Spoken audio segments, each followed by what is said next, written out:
Si la vie porte le manteau de la survie, qu'une once de soleil pense l'horizon pour y pointe, c'est parce qu'au fond de l'océan, lit nuptial de l'espoir, la dernière couche vivante de l'amour existe encore.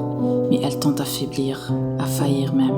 Fort heureusement, il est encore quelques personnes capables d'aimer. Sans leur sacrifice, de nombreuses vies s'engouffreraient dans les profondeurs abyssales de la déchéance.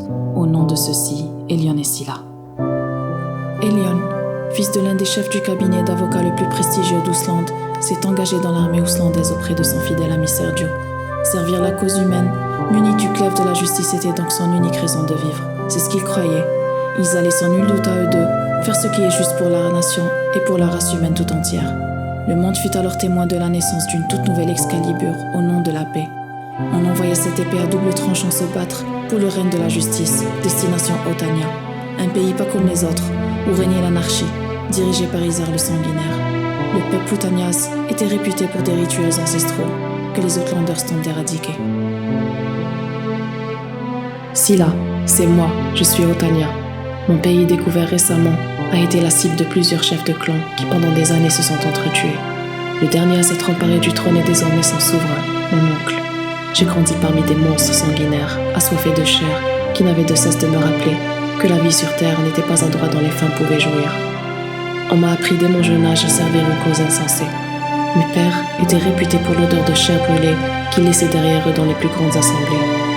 Autrefois, je marchais des jours entiers, à la quête d'un endroit calme où je pouvais coucher sur du papier les pensées que je ne puis partager. N'ayant personne à mes côtés, dans mes récits, un nom revenait souvent, Maria, une journaliste venue s'aventurer sur les terres otanias pour délivrer un message et qui l'a payé de sa vie.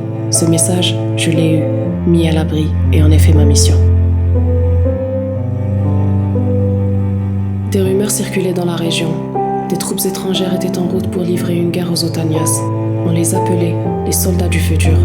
Tandis que le peuple d'Otania misait tout sur la religion, la satisfaction des dieux, ces soldats rêvaient d'élargir la surface de leur savoir. Leur arme était bien plus puissante que la nôtre, la technologie. Mais cela, aucun de leurs dirigeants n'a jugé bon de le leur enseigner. Les compatriotes de Sila ont vécu toute leur vie à l'abri de la fureur de divinité qu'ils ont eux-mêmes créée et choisi de vénérer. L'homme ouslandais se créait un monde nouveau, moderne, tandis que eux demeuraient à la merci d'un passé lâche et ignorant. Il était là, tout près. Seulement quelques mètres me séparaient de lui. J'étais comme subjuguée par ce que je voyais. La silhouette qui hantait mes nuits depuis toujours prenait vie sous mes yeux ébahis. À proximité de moi se trouvait cet homme viril, doté d'une gueule d'ange qui fit naître de l'espoir en moi. Une lettre, un malentendu, et Sila débarque pour de nouvelles aventures. Une nouvelle identité, celle de Maria. Son ami l'appela Elion. Désormais, je connaissais les mots de mon âme sœur, mais je me refusais de me présenter à lui. Tout comme Maria, il pourrait me hurler dessus, me suspecter, me juger sans même me connaître, et ça, je ne pourrais le supporter.